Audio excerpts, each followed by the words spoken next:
In these next positions, we're going to take a look at the fight of a knight against the passed rook pawn with the king next to it. As usual, the theoretical approach is different when dealing with the rook's pawn. The rook's pawn is the most dangerous scenario for a knight. This is because the edge of the board is closer, and so the mobility problems for the knight increase. Let us start with the 6th rank rook's pawn. And for these positions, this is the rule. If the knight can stand in front of the pawn, then this position is drawn. If the knight cannot stand in front of the pawn, but can control the square in front of the pawn and enter the right circuit, which it would be the squares g4, e3, f1, and h2, then the knight can still save the game and achieve a draw. And if not, then the pawn promotes. So the correct move in this case is knight to g4, checking the king from the rear of the pawn and entering the right circuit. From here, the king will go to g3 attacking the knight, and then we're going to move the knight to e3. Right here, black cannot push the pawn to h2 just because of the fork on f1. And here, black will attack the knight on f3 once again. Knight will move to f1. From here, black has to try. He can try king to g2, attacking the knight and also protecting the pawn, from which the knight will go to e3 check, king to g1, knight to g4 check, again entering the same circuit. If the black king moves the king to g2 going towards the knight, here we have time to start bringing our king closer. After king to g3, knight e3, and we enter the same circuit. King f3, knight f1, and we are repeating the moves. And if instead of the king to g2, if black moves the king to f2 attacking the knight, here the knight will simply jump to the square h2. After king g2, knight g4, and you can see how this circuit it's repeating again. King g3, knight e3, king f3, knight f1, king g2, knight e3 check, king f2, then knight g4. And you can see how we're going in a circle. So let's go back from the beginning and let's see what happens if white does not enter the right circuit. Instead of coming to g4 attacking the king on the rear of the pawn, what happens if the knight attacks the pawn from f3 from the side of the pawn? Well, if this happens, the king will move to g2, attacking the knight and also covering the square h2. From here, the only move that white has is knight to h4 or knight to e1 check. If the knight moves to e1 check, black will move the king to g3, covering the squares f3 and g2, not letting the knight go there. And now, if knight to d3, black will move the pawn to h2, and now there's nothing that white can do to stop that pawn from promoting. If he moves to f2 to cover the queening square, the black king will simply take the knight and then promote his pawn. And coming back, if instead of moving the knight to e2 checking the king, if the knight checks the king on h4, the king will simply move to f2. And from here, let's say knight f5, the pawn will be able to move to h2. And again, there's nothing that white can do to prevent that pawn from promoting. The only square that covers the promoting square is g3. After we move there, the black king can simply take the knight and the pawn will promote. So as a quick recap, in conclusion, the knight draws against the 6th rank rook's pawn if it can stand in front of it, or if the knight can attack the square in front of the pawn by entering the right circuit on g4, e3, f1, or h2, then the knight will be able to get a draw as well. Otherwise, the pawn will promote. In this next position, we are dealing again with a passed pawn on the 6th rank rook's file. And here, the white knight cannot stand in front of the pawn and cannot access the right circuit from g4 to e3 to f1 to h2, but he's still able to draw just because the king is not next to the pawn. It's true that the king is pretty close and is able to attack the knight in one move, but if we follow the right path for the knight, we will see that this position is still drawn. The correct move here with the knight is knight to g3 next to the pawn. Now, from this square, there's actually an invisible barrier that the knight creates. First of all, the knight attacks the square e4 and e2, and then also the knight covers the squares e3 and d2, because if black king is coming to e3 towards the knight and towards his pawn, from here the knight could come to f1 check, and after king f2, knight goes in front of the pawn and enters the right circuit. He's able to go to g4 from here, and is able to get a draw. So coming back, after knight to g3, again the king cannot go on e3. Also, the king cannot go on the square d2. If the king goes on d2, the same scenario happens. We do have this check, and then we're able to jump on h2 as we've seen before. So black will have to go around this wall to the knight.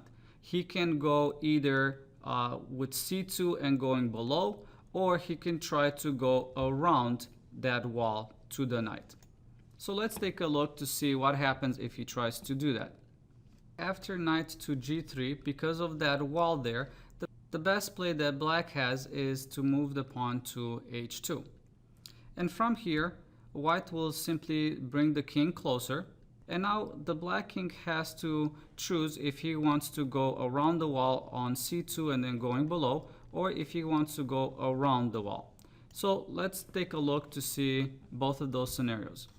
After king to c2, white will bring the king to c6, king to d1, king to d5, king to e1, king to e4, and after black attacks the knight, white has enough time to defend the knight, and from here he's just gonna stay around the knight protecting it, and if the pawn promotes, the knight will simply sacrifice.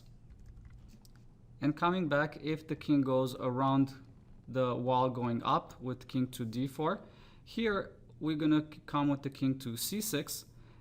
After king e5, we're gonna be able to take the opposition on c5.